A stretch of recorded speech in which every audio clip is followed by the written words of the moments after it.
Hello student, पिछली बार की तरह इस बार भी 90 पार का संकल्प लेते हुए मैं अपनी वीडियो को आगे बढ़ाता हूं और उम्मीद करता हूं आप लोग इस वीडियो से अपनी तैयारी जो क्लास 10 से रिलेटेड उसको अच्छे से करते रहोगे। तो आज की वीडियो चैप्टर नंबर 3 जो कि बायोलॉजी से रिलेटेड क्लास 10th के लिए, तो ध्यान से समझिएगा। सभी क्वेश्चन मोस्ट इंपॉर्टेंट, बोर्ड के एग्जाम में कई बार पूछे भी गए हैं और आने की संभावना भी इनकी बढ़ती है। अगर आप लोग तैयारी 100% कर रहे हो तो ये सब क्वेश्चन भी ज़रूर अच्छे से समझो। तो देखिए यहाँ पर जो पहला क्वेश्चन है, what do you mean by the term reproduction. हालांकि इस तरह के क्वेश्चन लॉन्ग में ज़्यादातर पूछे जाते हैं एक्सप्लेनेशन के माध्यम से, लेकिन वेरी शॉर्ट जब आप लोग पढ़ोगे तभी आप लोगों को जो है लॉन्ग करने में आसानी हो पाएगी। तो यहाँ पर what do you mean by the term reproduction, तो प्रोडक्शन ऑफ न्यू इंडिविजुअल, ध्यान समझिएगा, the production of new individual of same kind of an organism is called reproduction. तो इसके नाम से पता चल रहा होगा कि production of new individual from their parent is known as reproduction. Clear हो गया? बस आपको यही आपको तैयार करना था। उसके बाद क्लोन क्या होता है, देखिए आप लोगों ने क्लोन पढ़ रखा होगा या फिर आप लोग जानते हो, बेसिकली जानते हो क्लोन का मतलब होता है बिल्कुल duplicate copy, as it is the organism जैसे बिलोंग करता था। ठीक है, तो द आइडेंटिकल कॉपी किसी भी ऑर्गेनिज्म की जिसको हम लोग क्लोन के नाम से बुलाते हैं। तो क्या लिखोगे? The identical copy of an organism is called its clone. ठीक है, ये भी क्लियर हो गया। और ये जो क्लोन थे इसको मैं बता देता हूँ, ये एसेक्सुअल रिप्रोडक्शन के बाद ही बनते हैं। मतलब ऑर्गेनिज्म का जो भी न्यू इंडिविजुअल बनेगा बिल्कुल हूबहू उसी के पेरेंट के जैसा ही होगा। बिल्कुल हूबहू से मतलब है बिल्कुल सब कुछ XYZ उसका सेम होगा उसके इंडिविजुअल में, जबकि सेक्सुअल रिप्रोडक्शन में ऐसा नहीं होता है। वहाँ पे कई तरह की वेरिएशंस दिखाई देते हैं, जबकि क्लोन में वेरिएशंस बिल्कुल भी दिखाई नहीं देते हैं। क्वेश्चन नंबर 3, हाइब्रिड क्या होते हैं? नाम से लग रहा होगा मिक्सअप, तो मिक्सअप का मतलब यहाँ पर समझ लेते हैं द ऑफ स्प्रिंग। देखिए कहीं पर भी मैंने ऑफ स्प्रिंग शब्द का इस्तेमाल किया है तो इसका मतलब होता है न्यू इंडिविजुअल। ठीक है, न्यू इंडिविजुअल का मतलब ही ऑफ स्प्रिंग की बात हो रही है। तो अब बढ़ते हैं, क्या लिखना है? The offspring produced as a result of sexual reproduction, उसे ही हम लोग बोलते हैं हाइब्रिड। हाइब्रिड का मतलब मेल गैमिट और फीमेल गैमिट जो मिक्स होकर कुछ वेरिएशंस के तौर पर दिखाए हमको, उन्हें बोलते हैं हाइब्रिड। तो ये भी क्लियर हो गया। अब गैमीट क्या होते हैं? तो gamete these are haploid cell होते हैं, जिसका मतलब हो सकता है सेक्सुअल रिप्रोडक्शन से। ठीक है, तो गैमेट क्या होते हैं? सेक्सुअल रिप्रोडक्शन में इस्तेमाल किए जाने वाले जैसे मेल गैमेट और फीमेल गैमेट का फ्यूज़न ही कहलाता है फर्टिलाइजेशन। तो यहाँ पर fusion of male and female gamete, तो गैमेट का मतलब ये किससे रिलेटेड हो गया? सेक्सुअल रिप्रोडक्शन से रिलेटेड हो गया। उम्मीद है आप लोग समझ गए होंगे। अब why gamete called haploid cell, तो हैप्लॉइड क्यों कहलाते हैं? क्योंकि हमको पता है कि गैमेट्स हैप्लॉइड इसलिए होते हैं क्योंकि because these are produced by the meiotic division या मायोटिक सेल डिवीज़न। तो मियोटिक सेल डिवीज़न भी आप लोग कह सकते हो, इसी को बोलते हैं मियोटिकली डिवीज़न। ठीक है, जहाँ पर क्या हो रहा है, यहाँ पर सिंगल डिप्लॉयड। देखिए दो चीज़ें होती हैं, एक हैप्लॉइड होती है और दूसरी क्या होती है? डिप्लॉयड होती है। डिप्लॉयड कब होगी? जब हैप्लॉइड हैप्लॉइड आपस में मिल जाएंगे तब बनेगा डिप्लॉयड। तो इसका मतलब न्यू इंडिविजुअल जो तैयार हो चुका है वो डिप्लॉयड हो गया। जबकि गैमेट जैसे मेल गैमेट या फीमेल गैमेट, ये अलग अलग अगर बात करेंगे तो ये होंगे हैप्लॉइड नेचर के। जब ये दोनों फ्यूज़ हो जाएंगे तब ये डिप्लॉयड नेचर के बनेंगे। देखिए अगला क्वेश्चन कह रहा है why gametes are haploid cells. ठीक है, ये आप लोग समझ गए होंगे। अब जो अगला क्वेश्चन है, व्हाट इज़ मियोसिस। देखिए दो तरह के डिवीज़न होते हैं, माइटोटिकली डिवीज़न और एक मियोसिस। माइटोटिक डिवीज़न जो आप लोगों ने अमीबा में पढ़ रखा था। अब ये मियोसिस डिवीज़न क्या होता है? देखिए it is a type of cell division, ये आप लोगों ने पढ़ रखा है, जिसमें नंबर ऑफ क्रोमोसोम क्या हो जाए? रिड्यूस हो जाए। जैसे आप लोग, जैसे मान लीजिए कोई मेल है कोई फीमेल है, उसमें नंबर ऑफ क्रोमोसोम कितने पेयर होते हैं? 23 पेयर्स होते हैं, यानी 46 होते हैं। लेकिन जब स्पर्म सेल क्या करेगा? ट्रांसफ़र होगा। ठीक है, जब वो ओवम से मिलेगा, ठीक है, तब क्या होगा? रिड्यूस हो जाएगा। नंबर ऑफ क्रोमोसोम्स क्या हो जाते हैं? रिड्यूस हो जाते हैं। तब जाके वहाँ पर फ्यूज़न होगा, फिर उसके बाद डिप्लॉयड नेचर का बनेगा। तो यहाँ पर जो मियोसिस डिवीज़न हो रहा है इसका मतलब हुआ it is a type of cell division in which the number of chromosome is reduce हो जाए to half in the daughter cells, और आधे पहुँचे किसमें? डॉटर सेल में आधे पहुँच जाएँ। अब डिफाइन क्लीवेज। क्लीवेज क्या होता है इसको ध्यान समझिएगा।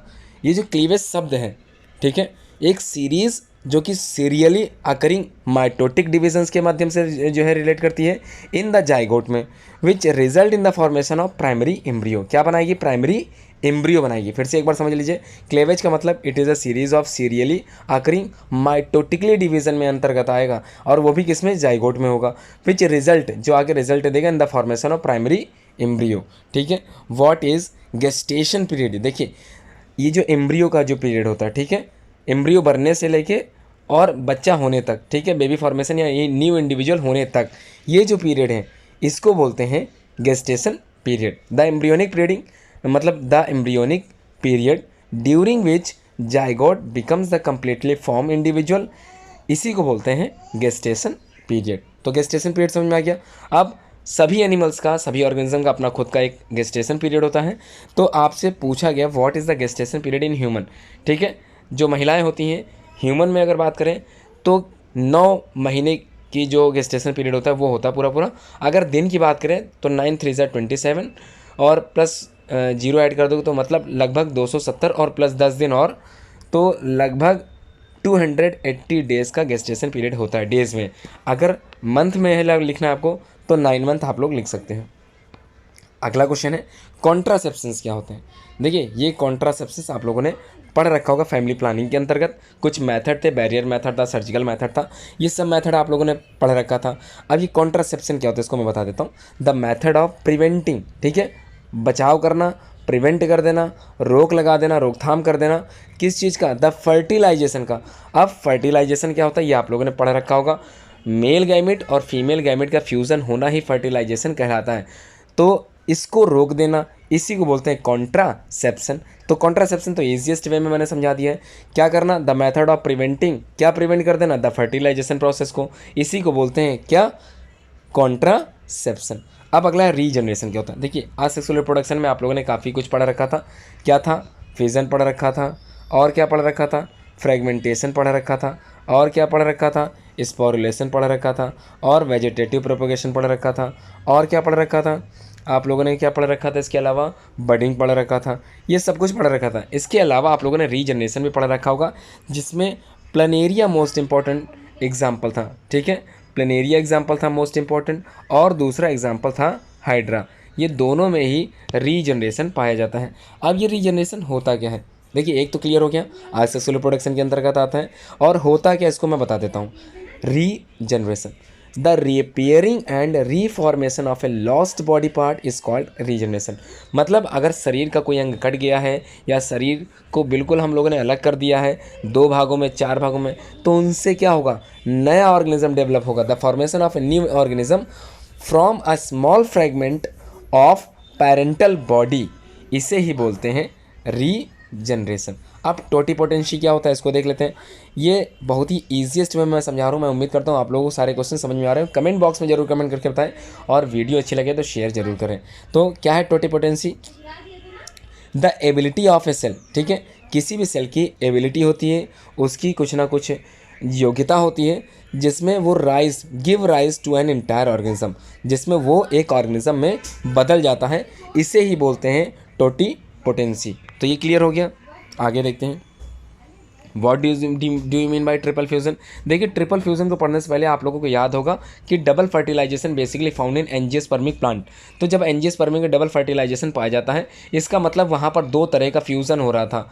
ठीक है, फर्टिलाइजेशन का मतलब क्या होता है आप लोग पता ही होगा, जब मेल गैमेट फीमेल गैमेट के साथ फ्यूज होता है, this process known as fertilization. लेकिन डबल फर्टिलाइजेशन में 2 चीज़ें फ्यूज हो रही हैं, एक मेल गैमेट फीमेल के साथ तो फ्यूज हो ही रहा है, फर्टिलाइजेशन तो हो ही रहा है, सिन गैमी तो हो ही रही है, लेकिन साथ में एक और मेल गैमेट जो इंटर हुआ था पॉलन ट्यूब के माध्यम से ओव्यूल के अंदर इनसाइड एम्ब्रियो सैक, आप लोगों ने याद किया था 2 पोलर न्यूक्लियाई वहाँ पर था जो कि फ्यूज़ हो रहा था एक मेल गैमेट के साथ, और वहाँ पर प्रोसेस कहला रही थी ट्रिपल फ्यूज़न। तो क्लियर हो गया, मैं फिर से इसको दोहरा देता हूँ। The fusion of a sperm with 2 polar nuclei to form the primary endosperm nucleus is called triple fusion.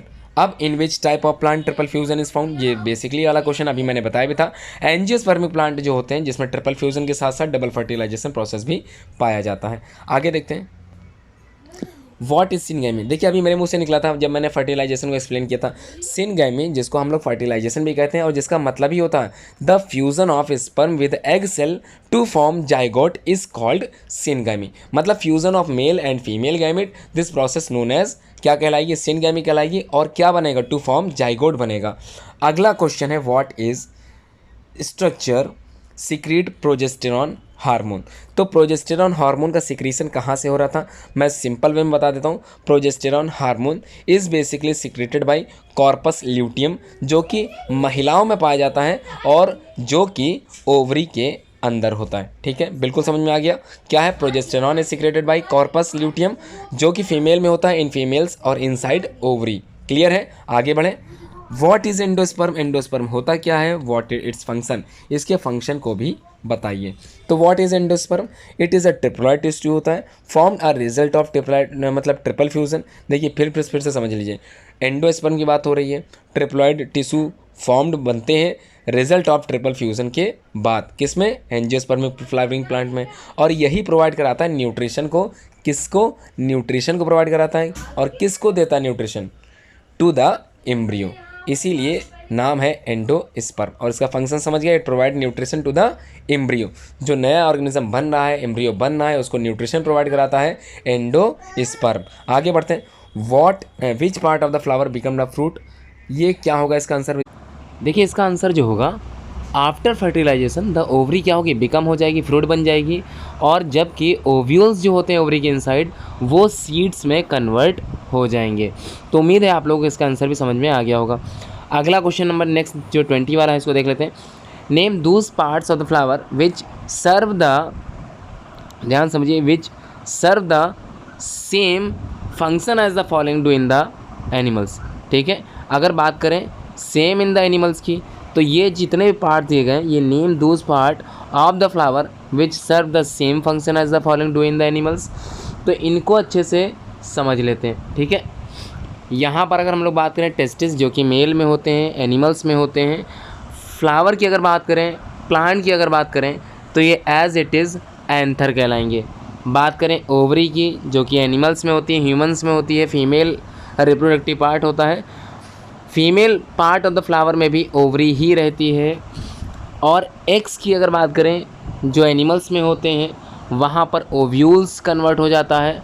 और जो मेल गैमीट जो कि यहाँ पर एनिमल्स में स्पर्म कहलाते हैं, वहाँ पे वो क्या कहलाएंगे, मेल गैमीट कहलाते हैं, और वो भी इन पॉलन ग्रेन्स में। ठीक है, यहाँ तक क्लियर हो गया, क्वेश्चन समझ में आ गया। अगला क्वेश्चन देख लेते हैं। लिखा है how endosperm formation occurs in the flowering plant. तो किस प्रकार से फॉर्मेशन ऑफ एंडोस्पर्म होता है, तो हमको पता है in flowering plants endosperm is formed as the result of a triple fusion in which sperm get fused with two polar nuclei। मतलब ये एंडोस्पर्म फॉर्मेशन ये डिपेंड हो रहा है ट्रिपल फ्यूज़न पर। तो ट्रिपल फ्यूज़न ही एक प्रोसेस होती है जिससे क्या बनेगा, एंडोस्पर्म बनेगा। तो ये क्लियर हो गया। आगे बढ़ते हैं, differentiate between binary and the multiple fusion. इसमें तो बिल्कुल भी आप लोगों को समस्या आने वाली नहीं है, क्योंकि हमको पता है in binary fusion the parental cell या बॉडी डिवाइड्स होती है इनटू टू इक्वल पार्ट्स में। बट इन मल्टीपल फिजन में, मल्टीपल में नाम से ही लग रहा होगा, बट इन मल्टीपल फिजन यहाँ पर द पेरेंटल सेल या फिर पेरेंट की पूरी बॉडी जो होगी, पेरेंटल बॉडी बोलो चाहे पेरेंटल सेल बोलो, divides into two form many daughter cells या to form many daughter individuals. ठीक है, तो यहाँ पर बात समझ में आ गई होगी, दोनों में काफ़ी कुछ अंतर आप लोग समझ में आ गया होगा। अब अगला क्वेश्चन क्या कह रहा है, इसको भी देख लेते हैं। What are hermaphrodite animals. तो ये जो हर्माफ्रोडाइट शब्द है, ये उन एनिमल्स के लिए, उन ऑर्गेनिज्म के लिए लगता है जहाँ पर मेल और फीमेल ये दोनों ही पार्ट्स अवेलेबल होते हैं in a single parent organism. तो फिर से मैं बता देता हूँ इसको। Animals which have both sexes male and female in the same individual are called hermaphrodite. और इसी कंडीशन को मोनोएशियस भी बोलते हैं, इसलिए आप लोग ज़रूर इसको अच्छे से समझ लें। मोनोसियस कंडीशन भी यही कहलाती है। तो अब हम लोग चलते हैं नेक्स्ट क्वेश्चन पे। Name 2 organism which reproduce bye binary fission. तो 2 ऑर्गेनिज्म के नाम बताने हैं जिसमें बाइनरी फिजन पाया जाता है। तो क्वेश्चन नंबर 24, तो अमीबा एंड पैरामीशियम ये आप लोगों ने पढ़ रखा था, और लीशमानिया ये भी आप लोग ज़रूर पढ़ लीजिए, ये भी आपके कोर्स में है। तो लीशमानिया इसको भी आप लोग ज़रूर पढ़ें, ठीक है। तो क्या है मैं एक बार फिर से बता देता हूँ। Name 2 organism which reproduce by the binary fission. पहला है अमीबा, अमीबा भी इसी का ही एग्जाम्पल है। पैरामीशियम भी इसी का एग्जाम्पल है, और लीशमानिया भी इसी का ही एग्जाम्पल है, ठीक है। उम्मीद है आप लोग आंसर समझ गए होंगे। अगला क्वेश्चन है नेम, माफ़ कीजिएगा, अगला क्वेश्चन जो है name the sex of the flowering plant. तो सेक्स ऑर्गन से बात हो रही है, यहाँ ऑर्गन शब्द छोड़ गया है। तो नेम द सेक्स ऑर्गन जो फ्लावरिंग प्लांट्स में होते हैं उनको आप लोगों को बताना है। तो क्या होते हैं, देखिए अगर बात करें reproductive part of the flower की या फिर reproductive part of the plant की, यहाँ पर फ्लावरिंग प्लांट की ही बात हो रही है। तो सेक्स ऑर्गन कौन सा होता है जो रिप्रोडक्शन में हेल्प करता है, तो यहाँ पर बहुत ही छोटा आंसर है, उससे हम लोग बोलते हैं फ्लावर, ठीक है। तो सेक्स ऑर्गन जो होते हैं फ्लावरिंग प्लांट में वो क्या होते हैं, फ्लावर होते हैं, क्योंकि फ्लावर में ही मेल पार्ट और फीमेल पार्ट मौजूद रहते हैं, ठीक है। अब एंड्रोशियम क्या होते हैं इनको देख लेते हैं। देखिए एंड्रोशियम हम लोगों ने पढ़ रखा है, मेल जो पार्ट होते हैं फ्लावर के, मेल पार्ट या मेल रिप्रोडक्टिव वर्ल जो होते हैं फ्लावर के, इन्हें ही हम लोग बोलते हैं एंड्रोशियम। और अगर बात करें एंड्रोशियम की यूनिट की, तो स्टमेन याद करना आप लोगों को कंपलसरी है, क्योंकि कभी कभी क्वेश्चन स्टमेन से रिलेटेड भी आ सकता है। तो एंड्रोशियम की यूनिट स्टमेन है, और द मेन पार्ट जो कि एंड्रोशियम से रिलेटेड होते हैं एंथर एंड फिलामेंट होते हैं। इसको भी आप लोग अपने दिमाग में ज़रूर रखिए। 27 name the different parts of the stamen. अभी मैंने बताया है different parts of the stamen क्या होते हैं, फिलामेंट एंड द एंथर, या फिर एंथर एंड द फिलामेंट, कैसे भी बता सकते हैं। एंथर ऊपर होते हैं, फिलामेंट नीचे होते हैं। तो एंथर, इनसाइड एंथर की बात करें तो pollen grains are available, bilobed structure में होते हैं, 4 नंबर में पाए जाते हैं। अब गाइनोशियम क्या होता है, जैसे देखिए जैसे आप लोगों ने एंड्रोशियम पढ़ा, बिल्कुल एज इट इज़ गाइनोशियम भी है, समझ लेते हैं। बस थोड़ा सा अंतर ये है कि androecium is the male part of the flower, but gynoecium is the female part of the flower. और अगर यूनिट की बात करें गाइनोशियम की, तो है कार्पेल और पिस्टिल। और the part of the female in the flower में अगर बात करें फीमेल पार्ट्स की, गाइनोशियम से रिलेटेड पार्ट की, तो उसमें स्टाइल स्टिग्मा ओवरी आ जाएगा, और इनसाइड ओवरी आप लोगों को ओव्यूल दिखाई देगा। फिलहाल तो ओव्यूल नहीं समझना है, पहले हमको स्टिग्मा स्टाइल ओवरी पर दिए कंसंट्रेट करना है। ये 3 part the most important part of the female part of the flower. अब बात करते हैं what are the units of gynoecium. देखिए यूनिट्स की बात करें, अभी मैंने बताया था कार्पेल और pistil, these are the kind of units basically found in ये गाइनोशियम पार्ट, यानी कि फीमेल रिप्रोडक्टिव वर्ल होता है। इसको अच्छे से आप लोग जरूर तैयार करें। नेक्स्ट है name different parts of the pistil या फिर कार्पेल, कार्पेल बोले चाहे पिस्टिल बोले, ये दोनों ही यूनिट है किसकी है, गाइनोशियम की है। और आप लोगों को डिफरेंट पार्ट्स बताना है, तो अभी मैं बता चुका हूँ कौन कौन से पार्ट होते हैं। स्टाइल स्टिग्मा ओवरी होती है, और जो स्टिग्मा होती है ध्यान समझिएगा, स्टिग्मा जो होता है वो सबसे ऊपर ही होता है। थोड़ा सा डायग्राम मैं मोबाइल में बना रहा हूँ समझाने के लिए। ये जो सबसे ऊपरी हिस्सा है ये है स्टिग्मा, ठीक है। और ये वाला बीच का हिस्सा जो ट्यूब लाइक स्ट्रक्चर कह सकते हैं आप लोग, या फिर कह सकते हैं इलांगेटेड स्ट्रक्चर है, ये है स्टाइल। और ये जो स्वोलन पार्ट है, फूला हुआ भाग है, इसको हम लोग बोलते हैं ओवरी, ठीक है। इनसाइड ओवरी आप लोगों को यहीं पर क्या मिलेगा, ओव्यूल मिलेगा। तो उस पर ज़्यादा विचार अभी नहीं करना है, इस पर क्वेश्चन हम लोग बनाएंगे या हम लोग समझेंगे इसको अच्छे से। अब आगे बढ़ना है, what is the technical name of an ovules. या माफ़ कीजिएगा क्वेश्चन छूट गया, where do you find the ovule. तो क्वेश्चन सिंपल है, कहाँ पर ये ओव्यूल्स पाए जाते हैं। अभी मैंने बताया था इनसाइड ओवरी ओव्यूल प्रेजेंट होते हैं, तो बताने की जरूरत दोबारा नहीं पड़ेगी, मुझको लगता है आप लोगों को आंसर आ गया होगा। उसके बाद what is the technical name of an ovule. तो टेक्निकल नेम की बात हो रही है किसकी, ओव्यूल की। ओव्यूल हम लोग जानते हैं फीमेल रिप्रोडक्टिव वर्ल के अंतर्गत आता है, तो मेगा स्पोरेंजियम कहलाता है। क्या कहलाएगा, मेगा, ध्यान समझ लीजिए, मेगा स्पोरेंजियम, ठीक है, मेगा स्पोरेंजियम। अगर यही चीज़ पॉलन ग्रेन के लिए होती, ठीक है, मेल रिप्रोडक्टिव पार्ट के लिए होती कि पॉलन ग्रेन जो होते हैं what is the technical name of pollen grains की अगर बात होती इस तरह की, तो आ जाता माइक्रोस्पोरेंजिया या माइक्रोस्पोर कहते हैं हम लोग उसको। तो माइक्रो शब्द इस्तेमाल हो जाता किसके लिए, पॉलन ग्रेन्स के लिए। आगे बढ़ते हैं, where do you find the ovules, ये तो हो गया। What is the technical names of the an ovule, ये भी क्लियर हो गया। अब what are the spores found in a plant, spores जो पाए जाते हैं दीज आर हैप्लॉइड स्ट्रक्चर के होते हैं, ये हम लोगों ने पढ़ रखा है। Which form the gametes on development, और डेवलप होने के बाद ये गैमेट में तैयार हो जाते हैं। Male gamete and as well as female gamete.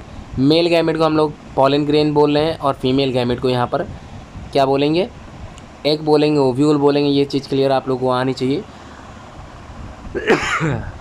आगे देखते हैं नेक्स्ट क्या है question, name the structure in which male spore are developed. तो वही चीज़ आगे देखिए, मेल की बात हो रही है तो जाहिर सी बात है माइक्रोस्पोरेंजियम की बात कर रहे हैं यहाँ पे। 35 में क्या पूछा गया, what is the common name of male spore. तो कॉमन नेम मेल स्पोर की अभी आप लोगों ने पढ़ रखा है, माइक्रोस्पोर भी हो गया और पॉलन ग्रेन्स भी हो गए। दोनों ही आप लोगों को नाम याद है तो अच्छे से आप लोग अटेम्प्ट करके ये क्वेश्चन जरूर करके आए, ठीक है।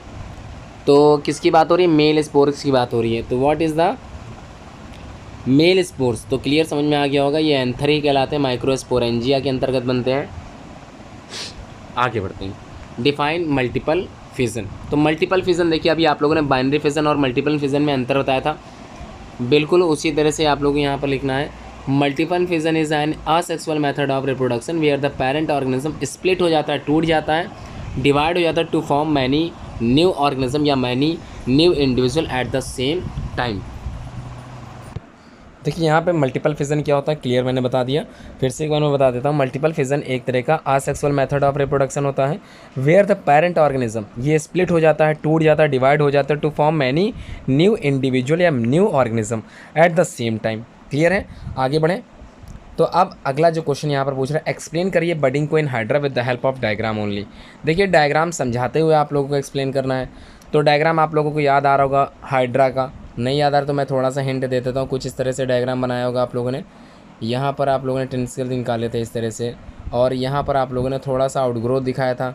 फिर अगले स्टेप में आप लोगों ने दिखाया था बिल्कुल ऐसी डायग्राम बनाया था। उसके बाद आप लोगों ने यहाँ पर बिल्कुल हाइड्रा की ऐसे पोजीशन बनाए थे। उसके बाद यहाँ पर न्यू इंडिविजुअल को आप लोगों ने इस तरह से दिखाया होगा, और साथ में नया हाइड्रा सेपरेट होता हुआ आप लोगों ने दिखाया होगा, ठीक है। वही डायग्राम बराबर बनाना है और उसको क्या करना, बडिंग प्रोसेस को अच्छे से समझा देना। तो बड क्या होती है, ये आउटग्रोथ होती है जो एक पेरेंट ऑर्गेनिज्म पे निकल आती है, और at the time of maturity जो न्यू इंडिविजुअल होता है वो सेपरेट होता है फ्रॉम द पेरेंट ऑर्गेनिज्म से। यही था बडिंग। अगला 38 पे देख लेते हैं, name some organism which reproduce by the spore formation. देखिए स्पोर फॉर्मेशन या स्पोरुलेशन आप लोगों ने पढ़ रखा होगा। इसमें जो फंगस होते हैं या फंजाई जो होते हैं उसमें आप लोगों ने देखा होगा ब्रेड मोल्स हो गए, राइजोपस हो गए, this are the common fungus. Basically यहाँ पर क्या होता है, स्पोरेंजियम से स्पोर जो है बाहर निकलते हैं और उनको फेवरल कंडीशन और इन फेवरल कंडीशन में आप लोगों ने पढ़ रखा होगा स्पोर फॉर्मेशन। कभी कभी यहाँ पर सेक्सुअल प्रोडक्शन जो कि स्पोर्स जो यहाँ पर अलग अलग स्पोर्स होते हैं वो भी आप लोगों ने पढ़ा होगा, जियो स्पोर जैसे हो गया। तो फिलहाल तो यहाँ पर इतना कुछ नहीं लिखना आप लोगों को, सिंपल वे में बताना है। In lower organism spores are asexual productive bodies होते हैं which have are resistant coating, और उनके ऊपर क्या होती है, एक रेजिस्टेंट कोटिंग होती है, इसे ही बोलते हैं क्या, स्पोर फॉर्मेशन, ठीक है, स्पोर बनेगी। और राइजोपस का आप लोग डायग्राम जरूर देख लें। नेक्स्ट है name some organism which shows generation, regeneration कुछ ऑर्गेनिज्म जो करते हैं। तो जैसे क्या होगा, यहाँ पर जो ऑर्गेनिज्म क्या करते हैं, रीजनरेशन करते हैं, जिसमें हाइड्रा है, प्लेनेरिया है, प्लेनेरिया, फ्लैटवर्म्स आप लोग लिख सकते हैं, स्पायरो वगैरह के कुछ होते हैं ऑर्गेनिज्म एल्गी से रिलेटेड, वो भी क्या करते हैं, स्पॉन्जेस कुछ होते हैं जो शो करते हैं रीजनरेशन। आप लोग जरूर प्लेनेरिया और हाइड्रा को याद करके जाइएगा। These are the common example जो कि आपके बोर्ड के एग्जाम में पूछे जाते हैं और आपको बताना पड़ता है।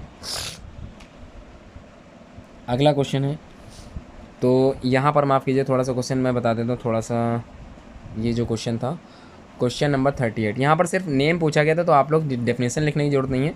Name some organism which reproduce by the spore formation, तो नाम आप लोगों ने समझ लिया होगा, फंगस वजह से रहते हैं, राइजोपस का एग्जाम्पल मैंने बताया था। म्यूकर भी आप लोग लिख सकते हो, पेनिसिलियम लिख सकते हो, साथ में कुछ बैक्टीरियाज होते हैं उनको भी आप लोग एग्जाम्पल के तौर पर लिख सकते हो, गलत बिल्कुल नहीं होने वाला है, थोड़ा सा मैंने डिटेल में बता दिया था। अगला क्या है, what is the vegetative reproduction. तो वेजिटेटिव रिप्रोडक्शन क्या होते हैं ये आप लोगों को बताना है, उससे पहले फ्रेगमेंटेशन प्रोसेस को समझाना है, ये मैं बताना भूल गया हूँ। तो फ्रैगमेंट्स में डिवाइड हो जाना, तो फ्रैगमेंट्स क्या होता है, फिर से वही चीज़ होगी, असेक्सुअल रिप्रोडक्शन का एक मेथड होता है, या फिर fragmentation is a special type of regeneration. ठीक है, ध्यान समझिएगा, स्पेशल टाइप ऑफ रीजनरेशन होता है in which a multi cellular organism, ध्यान समझिएगा, यूनिसेलुलर की बात नहीं हो रही, मल्टी सेलुलर ऑर्गेनिज्म की बात हो रही है।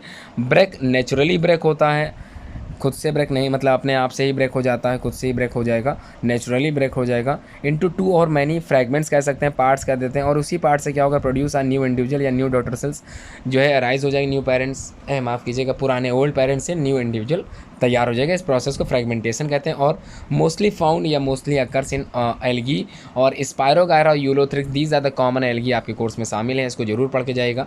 स्पेलिंग का ध्यान दीजिएगा, बायोलॉजिकल टर्म की स्पेलिंग मोस्टली बच्चे गलत कर देते हैं, तो अच्छे से ज़रूर प्रैक्टिस करके जाएं। अगला, what is the vegetative reproduction. देखिए, वेजिटेटिव रिप्रोडक्शन हो चाहे वेजिटेटिव प्रोपगेशन हो, दोनों की डिफिनीशन सेम है। It is a type of asexual reproduction in many plants where the vegetative parts, जैसे कि स्टेम हो गया, रूट हो गया, लीफ हो गया, इसी से detach from the main body and give rise या give rise to the new plant, और इन्हीं वेजिटेटिव पार्ट से नया पौधा उग आए या फिर निकल आए, राइज हो जाए, तो इस कंडीशंस को यहाँ पर, इस टाइप को हम लोग वेजिटेटिव रिप्रोडक्शन के अंतर्गत लिखते हैं या मानते हैं। ठीक है, अगला क्वेश्चन है, name some plant which reproduce by the vegetative reproduction. तो कुछ पौधों के नाम बताने हैं, जैसे जो by stem, by root, by leaf से रिलेटेड हो, तो ब्रायोफिलम बाई लीफ से है, अनियन हो गया, गार्लिक हो गया, पोटैटो हो गया, गुआवा हो गया, और कई कॉमन एग्जाम्पल हैं जो आप लोग लिख सकते हो। फिलहाल ये जो एग्जाम्पल मैंने बताए ये इंपॉर्टेंट एग्जाम्पल है, इसको आप लोग जरूर पहले से लिखिए। Name the common method of artificial vegetative propagation. देखिए, कॉमन एग्जाम्पल पूछा गया, तो यहाँ पर आप लोग को मेथड पूछा गया, तो सिर्फ मेथड ही लिख के आए। तो कॉमन मेथड सिर्फ नाम बताने, जैसे ग्राफ्टिंग हो गया, कटिंग हो गया, लेयरिंग हो गया, and the last one is budding. तो यहाँ पर 4 मेथड होते हैं आर्टिफिशियल प्रोपगेशन के, आर्टिफिशियल वेजिटेटिव प्रोपगेशन के, जो कि आर्टिफिशियली तौर पर हम लोग यूज़ करते हैं, तो इसको अच्छे से देख के जाएं। अब 44 पे क्वेश्चन सिंपली वे में पूछा गया, एक्सप्लेन कीजिए आप वेजिटेटिव प्रोपगेशन मेथड है जिसका नाम है ग्राफ्टिंग, इस ग्राफ्टिंग से आप क्या समझते हो। देखिए, सिंपल वे में तो एक लाइन तो समझ में आ गई होगी, it is a type of artificial vegetative propagation in which 2 plants, ध्यान समझिएगा, जहाँ पर in which 2 plants are join together to produce a new plant. ठीक है, तो यहाँ पर क्या करते हैं, 2 अलग अलग पौधे के पार्ट्स लेते हैं, या और बाद में क्या करते हैं, उनको क्या कहते हैं, रीजॉइन स्ट्रक्चर में, मतलब रीजॉइन करते हैं, और उसमें से नया पौधा बनता है, मतलब नए कैरेक्टरिस्टिक फीचर का पौधा बनता है, और डिफरेंट काइंड्स के फ्लावर भी देखने के लिए उसमें मिलते हैं। अब ये स्टॉक क्या होता है, 45 क्वेश्चन मोस्ट इंपॉर्टेंट स्टॉक, एक ग्राफ्टिंग प्रोसेस जो अभी आप लोगों ने पढ़ रखी है, इसमें lower part of the plant which has the root system, उसे ही बोलते हैं स्टॉक। देखो, lower part of the plant, ये चीज़ क्लियर हो गई, और यहीं पर आप लोगों को आंसर मिल गया होगा कि in grafting process the lower part of the plant which has the root system is called stock. यहाँ पे क्लियर हो गया, तो रूट सिस्टम की बात हो रही है यहाँ पर। अब हम लोग अगले क्वेश्चन पे चलते हैं, बिल्कुल इसी से रिलेटेड है। उम्मीद करता हूँ आप लोग वीडियो पसंद आ रही होगी। सारे क्वेश्चन मैं इसलिए समझा रहा हूँ क्योंकि आप लोग तैयारी 100% चल रही है, और इसमें एक भी क्वेश्चन अगर छूट जाता है तो मुझे थोड़ा सा खेद होगा कि मैंने 100% नहीं पढ़ाया, मैंने अपना पूरा 100% नहीं दिया है। तो अच्छे से आप लोग जरूर सीख लें। सिर्फ ये आपके बोर्ड में ही काम नहीं आएगा, आने वाले फ्यूचर्स में अगर आप लोग मेडिकल की लाइन में जाना चाहते हो, बायोलॉजी की छोटे छोटे पॉइंट्स भी जो है बड़े बड़े एग्जाम्स में पूछे जाते हैं, इसको अच्छे से आप लोग तैयार करें। तो बेसिकली मेरी जो तैयारी है वो आगे फ्यूचर के लिए भी है, तो ध्यान समझिएगा। व्हाट इज़ सियोन, ठीक है, तो यहाँ पर सियोन क्या होता है, बिल्कुल स्टॉक का ही सेकंड पार्ट है। इन ग्राफ्टिंग प्रोसेस, ग्राफ्टिंग में ही प्रोसेस में यूज़ करना है। लोअर पार्ट को स्टॉक बोलते हैं और अपर पार्ट को क्या बोलते हैं, सियोन बोलते हैं। तो upper part of the plant which has the shoot system, देखिए रूट सिस्टम लोअर पार्ट में आता है और शूट सिस्टम ऊपर अपर पार्ट में आता है। ठीक है, जैसे स्टेम हो गया, लीव्स हो गया, फ्लावर हो गया, इसी को हम लोग यहाँ पर सियोन बोलते हैं। ध्यान समझ में आ गया। तो रूट सिस्टम रूट के लिए है, और शूट सिस्टम रूट के ऊपर वाले भाग के लिए होता है, जैसे फ्लावर हो गया, लीव्स हो गया, स्टेम हो गया। These are the upper level part of a plant, जो कि रूट से ऊपर होते हैं, मिट्टी के ऊपर पाए जाते हैं, तो उसे ही हम लोग क्या बोल रहे हैं यहाँ पर, सियोन।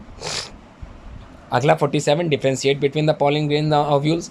देखिए, कई बार ये क्वेश्चन आ चुका है, पॉलिन ग्रेन जो कि एंथर में होते हैं, मेल पार्ट के मेल गैमिट कहलाते हैं। ओव्यूल ये फीमेल रिप्रोडक्टिव पार्ट के अंतर्गत आते हैं, गाइनोसियम के ही अंदर होते हैं, इनसाइड ओवरी पाए जाते हैं।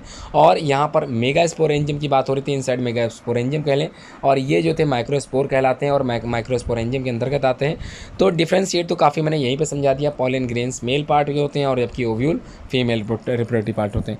थोड़ा सा अगर आप लोगों से लिखने के लिए पूछा जाए तो अच्छे से आप लोग अटेंड जरूर करें। ओव्यूल्स कंटेन फीमेल गैमेट जबकि pollen grain contain male gamete in the plant, ये भी आप लोग अच्छे से समझा सकते हो।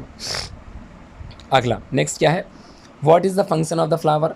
देखिए फ्लावर जो होते हैं इनके 4 वर्ल होते हैं, ठीक है। कितने वर्ल होते हैं, क्वेश्चन ये भी आ सकता है, how many whorls are there in a flowers. तो 4 वर्ल होते हैं, कौन कौन से होते हैं।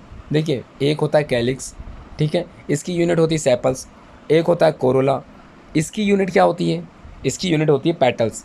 और एक होता है एंड्रोशियम। देखिए एंड्रोशियम इंपॉर्टेंट इसलिए हो गया क्योंकि यही तो रिप्रोडक्टिव पार्ट के अंतर्गत आता है, और गाइनोसियम भी इंपॉर्टेंट है क्योंकि ये फीमेल रिप्रोडक्टिव सिस्टम के अंतर्गत आता है। तो ये दोनों क्या होते हैं, रिप्रोडक्टिव वर्ल होते हैं, और ये क्या होते हैं, एक्सेसरी वर्ल होते हैं। चारों इस तरह से फ्लावर का निर्माण होता है, ठीक है। फंक्शन बताना है तो फंक्शन क्या होता है, रिप्रोडक्टिव पार्ट होते हैं, यही मेन फंक्शन हो गया। अब अगर आप लोगों को लिखने के लिए आता है तो आप लोग लिख सकते हो the function of the flower is to produce male and female gamete and to ensure that the fusion ensure करना। कहाँ, फ्यूज़न को ही बोलते हैं फर्टिलाइजेशन। ये कौन करेगा, ये फ्लावर ही करेगा। और आप लोग को पता ही होगा पॉलन ट्यूब से होते हुए इनसाइड ओव्यूल आप लोगों ने फ्यूज़न पढ़ा होगा, फर्टिलाइजेशन पढ़ा होगा, जहाँ पर ट्रिपल फ्यूज़न भी था और सिनगैमी भी हो रही थी। तो ये कौन करेगा, ये फ्लावर ही तो करेगा, फ्लावर का फंक्शन ही के अंतर्गत तो ये सब आएगा। तो आप लोग काफ़ी कुछ लिख सकते हो, ठीक है।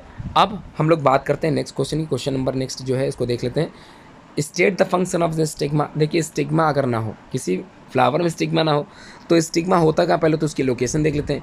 फीमेल पार्ट होता है और ये स्टाइल से ऊपर होता है और चिपचिपा होता है। कैसा होता है, अब ये चिपचिपा क्यों होता है, ये चिपचिपा इसलिए होता है क्योंकि अगर क्रॉस पॉलिनेशन हो रहा है with the help of insect, मतलब कीड़े मकोड़ों के द्वारा या फिर कीड़ों के द्वारा या पक्षी के द्वारा या फिर किसी उड़ने वाले जो है पक्षी है, उड़ने वाला कोई कीट है, उससे हो रहा है। तो यहाँ पर जब पॉलन ग्रेन कोई कीड़ा लेके आता है और इस पर बैठ जाता है तो उसके पैर में जो पॉलन ग्रेन चिपके होते हैं वो यहाँ पर क्या होते हैं, चिपक जाते हैं। स्टिग्मा में क्या होते हैं, चिपक जाते हैं, क्योंकि sticky material are present here, ठीक है। स्टिग्मा में प्रेजेंट होता है जो क्या करता है, स्टिक कर लेता है पॉलन ग्रेन्स को और पॉलन ट्यूब में भेज देता है। ये बात समझ में आ गई, तो उम्मीद है आप लोग इसको अच्छे से लिख लोगे। तो क्या है क्वेश्चन क्या कह रहा है, पहले तो क्वेश्चन देख लेता हूँ फिर से एक बार मैं। क्वेश्चन स्टिग्मा, तो state the function of the stigma की बात हो रही है, तो आप लोग अच्छे से समझ गए होंगे, काफ़ी कुछ मैंने बता दिया इसमें। The function of stigma is to receive the pollen grains during pollination process. तो क्रॉस पॉलिनेशन के अंतर्गत ये स्टिग्मा वर्क कर रहा था और सेल्फ पॉलिनेशन में भी वर्क कर रहा है। आगे बढ़ते हैं, what do pollen grain contain. Pollen grains क्या कंटेन करते हैं, ये क्वेश्चन यहाँ पर पूछा गया है। तो ये बात तो मैं बार बार कह चुका हूँ, ये पॉलन ग्रेन्स क्या कंटेन करते हैं। बात करते हैं पॉलन ग्रेन है क्या, ये अभी आप लोगों ने पढ़ा था, मेल रिप्रोडक्टिव पार्ट से रिलेटेड होते हैं, एंथर के इनसाइड होते हैं, जिसको माइक्रोस्पोरेंजिया के अंतर्गत हम लोग पढ़ते हैं। तो यही क्या होते हैं, मेल गैमेट प्रोड्यूस करते हैं, ठीक है, मेल गैमेट ही होते हैं। What do you mean bye pollen grain contain, तो पॉलन ग्रेन कंटेन आ मेल गैमेट। क्लियर हो गया, आगे बढ़ें। व्हाट डज द लाइनिंग, यहाँ पर what does the lining of uterus become thick and spongy every month. तो ये थोड़ा सा हम लोग पहुँच चुके हैं फीमेल रिप्रोडक्टिव पार्ट जो कि ह्यूमन से रिलेटेड है। तो यहाँ पर the lining of uterus become thick हो जाती है, फूल जाती है, मोटी हो जाती है, स्पंजी हो जाती है हर महीने, receiving the nurture the growing embryo. तो उस एम्ब्रियो को क्या करने के लिए ये हो जाता है ऐसा, उसको डेवलप करने के लिए ऐसा होता है, ठीक है। अगर मेंस्ट्रुएशन साइकिल की बात करें तो बिल्कुल ये कंडीशन आती है, हर महीने की साइकिल होती है, महिलाओं में होने वाली है, तो इसको भी आप लोग डिटेल में समझोगे आगे। अगला क्वेश्चन है माइक्रोपाइल क्या होता है, इसको देख लेते हैं, थोड़ा सा समझ लेते हैं, ये भी इंपॉर्टेंट क्वेश्चन है, एक बार बोर्ड में आया था। तो micropyle, the opening of the ovule is called micropyle. जो ओपनिंग होती है, ठीक है, जहाँ से ओव्यूल खुल रहा होता है, ठीक है, उस ओपनिंग को ही हम लोग क्या बोलते हैं, माइक्रोपाइल बोलते हैं। एंटीपोडल सेल्स क्या होते हैं, देखिए हम लोगों ने पढ़ रखा है, दीज आर 3 हैप्लॉइड सेल्स होते हैं, ठीक है, 3 हैप्लॉइड सेल्स याद करिए, ट्रिपल फ्यूजन के अंतर्गत आप लोगों ने देखा था। इनसाइड द एम्ब्रियो सैक के अंतर्गत ऑफ ओव्यूल, ओव्यूल में देखिए 3 चीज़ें मिल रही थी, ट्रिप्लॉइड नेचर का मिल रहा था। क्या मिल रहा था, एक फीमेल एग था, 2 पोलर न्यूक्लियाई थे, दीज आर एंटीपोडल सेल्स, ठीक है, यही तीनों क्या है, यही तीनों ही एंटीपोडल सेल्स बनाते हैं। अगला क्वेश्चन है what is the product of triple fusion. Product क्या होता है ट्रिपल फ्यूजन का, इसको देख लीजिए। The product of triple fusion is endosperm nucleus. ठीक है, ट्रिपल फ्यूजन प्रोसेस होती है जिसमें क्या होता है, एक male gamete two polar nucleus से जुड़ जाता है और एंडोस्पर्म का फॉर्मेशन करता है, यही है product. In which type of plant do you find the double fertilization, किस तरह के पौधे में पाया जाता है ये आप लोगों को पता होगा। एंजियोस्पर्मिक प्लांट कंटेन्स या angiospermic plant characterized by this process. ठीक है, ट्रिपल फ्यूजन कह सकते हो, डबल फर्टिलाइजेशन कह सकते हो, सिनगैमी कह सकते हो, तीनों ही एक साथ पहुँचते हैं। अगला question what is the product of syngamy. Syngamy का मतलब देख लीजिए, फिर से मैं बता देता हूँ, फर्टिलाइजेशन को ही सिनगैमी कहते हैं। और यहाँ पर प्रोडक्ट है क्या बनेगा, सिनगैमी मतलब फ्यूज़न के बाद मेल गैमेट और फीमेल गैमेट फ्यूज़ हो जाए तो बनेगा क्या। देखिए प्रोसेस तो फर्टिलाइजेशन होती है, बनेगा क्या, बनेगा जाइगोट। क्या बनेगा, जाइगोट बनेगा, इसको दिमाग में बैठा लीजिए। ठीक है, फ्यूज़न के बाद जाइगोट बनता है, ये दिमाग में अपने जरूर रखिए। अगला है what does the seed contains. Seed क्या कंटेन करके रखता है, तो the seed contains an embryo and nourishing food, मतलब फूड या फ्रूट कह सकते हैं आप लोग, ऐसे समझ लीजिए। तो सीड कंटेन क्या होता है ये भी आप लोग समझ गए। अगला question where testis are located in humans. तो टेस्टिस जो ह्यूमंस में पाया जाता है वो कहाँ पर लोकेट होता है, तो testis are located in scrotal, ध्यान समझिएगा, स्क्रॉटल सैक्स होते हैं वहाँ प्रेजेंट होते हैं, which hang down from the lower abdomen, मतलब सबसे निचले सतह, पेट की जो सबसे निचली सतह होती है, और बाहर की तरफ रहते हैं। कौन रहता है, टेस्टिस रहते हैं। क्यों रहते हैं, क्योंकि एटमॉस्फेयर उनके अकॉर्डिंग होना चाहिए, क्योंकि टेस्टोस्टेरोन हार्मोन जो स्पर्म का सिक्रीशन करता है वो just bellow the body temperature, मतलब बेलो द बॉडी टेम्परेचर का मतलब जैसे हमारा शरीर का जो तापमान है उससे लगभग 2 से 3 डिग्री सेल्सियस तापमान कम होना ही चाहिए। समझ में आ गई बात। तो ये ज़रूरी होता है, इसी वजह से ये testis outside from the body होता है, क्योंकि उसको एटमॉस्फेयर वैसा मिल सके। आगे बढ़ते हैं, नेक्स्ट है regeneration is not possible in all type of animals. तो आप लोगों ने पढ़ रखा था सभी ऑर्गेनिज्म में ये प्रोसेस नहीं पाई जाती है। लोअर ऑर्गेनिज्म में बेसिकली हाइड्रा एंड प्लेनेरिया आप लोगों ने पढ़ रखा था, आपके कोर्स में है, उसमें ये प्रोसेस पाई जाती है। तो ऐसा क्यों होता है, समझ में आ गया होगा आप लोगों को। ऐसा इसलिए होता है, regeneration is not possible in all type of animals because it is carried by special cells होते हैं। दीज ऑर्गेनिज्म या द ऑर्गेनिज्म विच हैव दो सेल्स ओनली कैन शो रीजनरेशंस। ठीक है, तो कई जो है सेल्स के बारे में, टोटीपोटेंट सेल्स के बारे में मैंने बता रखा है, वो भी आप लोगों ने पढ़ा रखा होगा, और काफ़ी सारे सेल्स के बारे में मैंने पढ़ा रखा है, ये भी आप लोगों ने पढ़ रखा होगा। 9 में पूरा टॉपिक आप लोगों ने सेल का पढ़ा रखा है। कहीं कोई डाउट है तो जरूर पूछें कमेंट बॉक्स में। अगले क्वेश्चन में देखते हैं, रीजनरेशन के बाद क्वेश्चन नंबर 60 है, in which organ of the bodies spermatogenesis. ध्यान समझिएगा, स्पर्मेटोजेनेसिस प्रोसेस होती है जिसमें स्पर्म फॉर्मेशन टेक्स प्लेस और कैरिड आउट। तो ये इन विच ऑर्गन में, तो जाहिर सी बात है स्पर्म मेल गैमेट होता है, मेल में बनेगा, मेल रिप्रोडक्टिव पार्ट के अंतर्गत आएगा, तो ये क्वेश्चन आप लोग कर लोगे। तो समझ में आ गया, इन टेस्टिस में होगा ये सब कुछ। अगला है डिफाइन कॉपुलेशन। ध्यान समझिएगा, कॉपुलेशन सबसे इंपॉर्टेंट है। Copulation is the act by which the male animal transfer करेगा अपने स्पर्म्स को इनटू द फीमेल्स बॉडी में। इसी ट्रांसफरेंस को मेल गैमेट को कहाँ पर, फीमेल जो है पार्ट से मिलाने की जो प्रोसेस है, इसी को बोलते हैं कॉपुलेशन। ठीक है, कॉपुलेशन समझ में आ गया। डिफाइन पार्थिनोजेनेसिस, ये भी इंपॉर्टेंट क्वेश्चन है। तो parthenogenesis the process of reproduction की होती है in which a new organism is produced from an unfertilised egg, यानी कि विदाउट फर्टिलाइजेशन। ध्यान समझिएगा, अगर हम लोगों ने विदाउट फर्टिलाइजेशन कुछ तैयार किया तो इसको बोलेंगे पार्थिनोजेनेसिस। तो पार्थिनोजेनेसिस एक प्रोसेस होती है, न्यू ऑर्गेनिज्म को तैयार कराते हैं बिना किसी जो है फर्टिलाइजेशन के, यानी कि अनफर्टिलाइज्ड एग से अगर हम लोगों ने तैयार किया न्यू इंडिविजुअल, तो इसको क्या बोलेंगे, पार्थिनोजेनेसिस। अगला देखते हैं 63 में, why is temperature of scrotal sac. देखिए स्क्रोटल सैक में, यही स्क्रोटल सैक में टेस्टिस की बात हो रही थी। ठीक है, तो दिमाग बैठ गया होगा आप लोगों को, यहीं पर स्पर्म फॉर्मेशन टेक्स प्लेस हो रहा था। 2 डिग्री लेस देन होता है, अभी मैंने बताया भी था। तो ऐसा क्यों होता है, ठीक है, तो because for the production of sperms testis में required temperature 2 degree less than the body temperature, ये मैंने बता ही रखा है। इसी वजह से टेस्टिस हमेशा आउटसाइड फ्रॉम द बॉडी। ऐसे क्लियर हो गया, आगे बढ़ते हैं। What happen to the following parts after fertilization. देखिए फर्टिलाइजेशन के बाद, फ्यूज़न के बाद इन ये जो भाग दिए गए हैं इनका क्या हो जाता है, इसको ध्यान से समझिएगा। देखिए वॉट हैपन, अगर ओवम की बात करें, सबसे पहले है ओवम, ये फीमेल पार्ट में बनता है, फीमेल गैमेट के अंतर्गत आता है, एग से रिलेट होता है। तो आफ्टर फर्टिलाइजेशन ये जो ओवम होगा ये जाइगोट में कन्वर्ट हो जाएगा। किस में हो जाएगा, जाइगोट में। एक चीज़ क्लियर हो गई। अब ये जो ओवरी है आप लोगों ने पढ़ा था, ओवरी क्या होगी, फ्रूट बन जाएगी, ओव्यूल क्या होगा, सीड बन जाएगा, ये पढ़ रखा है। तो यहाँ पर ओवरी पूछा गया तो ये क्या हो जाएगा, फ्रूट। अब ओव्यूल क्या होगा, तो जाहिर सी बात है ओव्यूल आफ्टर फर्टिलाइजेशन सीड में कन्वर्ट हो जाएगा। और सेपल्स एंड द पेटल्स ये क्या होंगे, ये स्ट्रेबल एंड फॉल ऑफ, ये क्या होंगे, गिर जाते हैं। आप लोगों ने देखा होगा जब कद्दू लौकी ये सब देखा होगा तो फूल के बाद धीरे धीरे उसके पेटल्स और सेपल्स क्या होते हैं, बिल्कुल रिमूव आउट हो जाते हैं, ठीक है, अलग हो जाते हैं। बस इतना ही लिखना है आप लोगों को। नेक्स्ट है name the duct which carries the sperm from the epididymis to the seminal vesicle. तो उसको बताना है जो ये कार्य करता है, नेम द डक्ट, उस डक्ट का नाम बताना है जो कैरी करता है स्पर्म को। तो वास्ट डिफरेंस इसका राइट आंसर है, आप लोग लिख सकते हैं vast difference the male reproductive part में ही अंतर्गत आता है, इसको अच्छे से जरूर पढ़ के जाए। अगला क्वेश्चन है name the liquid carrying the sperm. तो the sperm are carried in the liquid called, जिसको बोलते हैं सीमेन, SEMEN। तो इसको जरूर पढ़ के जाएं, ये क्वेश्चन एक बार सीमेन के रूप में आया था।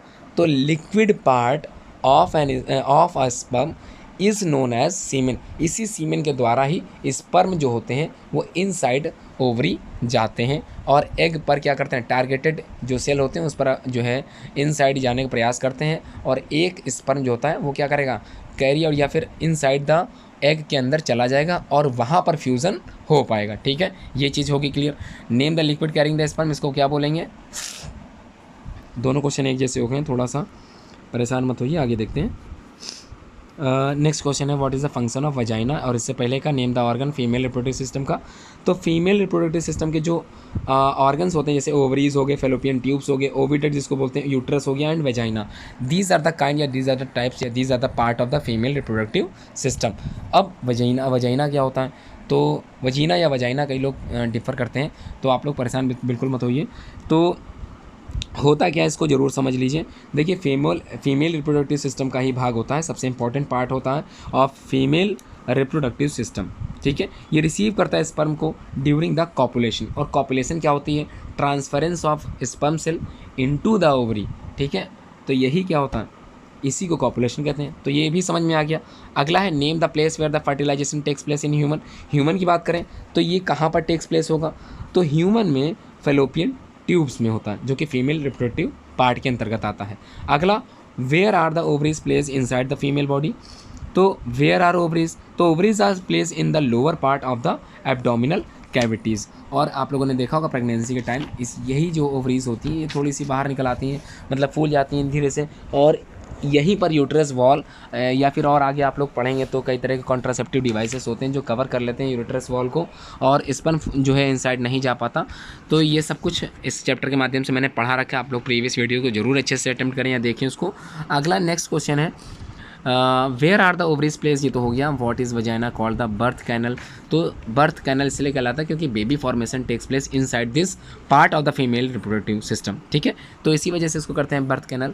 और डिफाइन इम्प्लांटेशन, देखिए इम्प्लांटेशन क्या होती है, ये थोड़ा समझ लीजिए। इम्प्लांटेशन ये आ सकता है, अभी तक क्वेश्चन ये आया नहीं। देखिए embedding of embryo in the thick lining of the uterus is called the implantation. तो यूट्रस में क्या कर देना या क्या बना देना, एम्बेडिंग ऑफ द एम्ब्रियो का तैयार हो जाना इम्प्लांटेशन कहलाता है। और गेस्टेशन पीरियड के बारे में तो मैंने काफ़ी कुछ बता रखा है पहले से ही।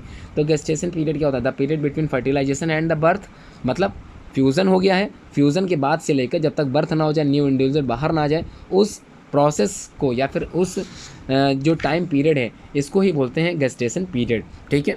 नेक्स्ट है what is the average gestation period, ये मैंने बता रखा है 9 मंथ का होता है और अप्रॉक्सीमेटली 280 डेज़ का होता है। 9 3 27 और 270 प्लस 10 डेज़ ऐड कर देते हैं, 280 डेज़ का भी होता है।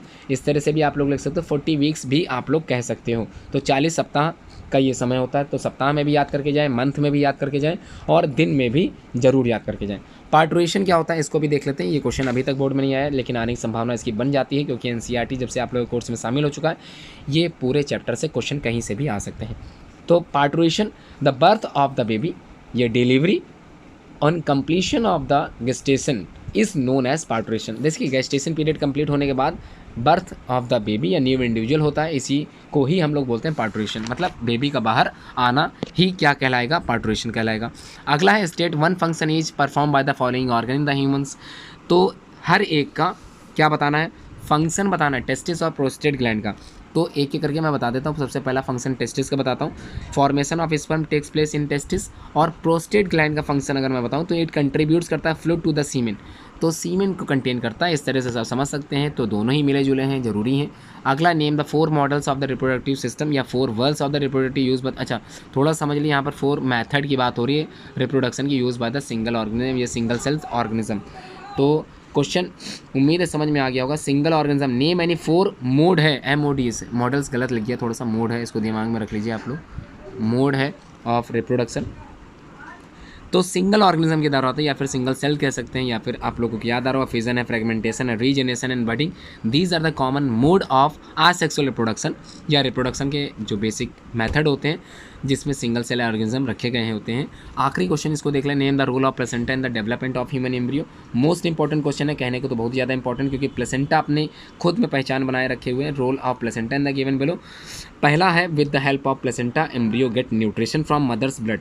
तो प्लेसेंटा के द्वारा ही एम्ब्रियो को न्यूट्रिशन मिल पाता है मदर ब्लड से। ठीक है, क्लियर हो गया। प्लेसेंटा हेल्प करता है रिमूवल ऑफ वेस्टेज, मतलब जो एम्ब्रियो से रिमूवल वेस्ट बाहर निकलता है वो with the help of placenta ही बाहर निकल पाता है। अगला, to pass glucose and oxygen from the mother to the embryo placenta provide required surface area, यही एरिया प्रोवाइड कराता है। उम्मीद है आप लोगों को वीडियो पसंद आ गई होगी। ये लास्ट क्वेश्चन था, उम्मीद है सीरीज़ में आप लोगों ने पार्टिसिपेशन जरूर किया होगा, सारे क्वेश्चंस को आप लोग अच्छे से समझ गए होंगे। शेयर बिल्कुल कीजिए, हर एक स्टूडेंट, आपके क्लासमेट में जो भी स्टूडेंट पढ़ता हो जिसकी तैयारी 100% से चल रही है, ज़रूर शेयर करें। ठीक है, thanks for watching this video.